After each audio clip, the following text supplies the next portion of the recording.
ngayon mga guys, papakita ko sa inyo kung ano nangyari sa aking biniling cellphone. Yan o. Ayan mga kaibigan o. Papakita ko sa inyo to. Ayan mga kaibigan, ang aking cellphone. Yan o. Papakita ko sa inyo. Ha? Ayan. Saan ka ba naman nakakita ng ganyan na battery? Ayan o. Parang dinugtungan lang, sinuldahan lang ng ng wire.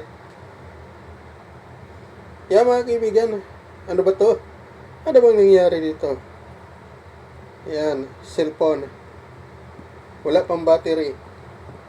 Ano ba to? Buti na lang. Merong acid guard.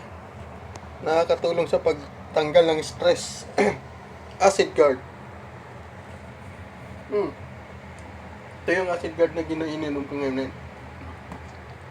Siguro kung wala to, siguro stress ako dito sa cellphone na itong ginagamit ng mga kawatan.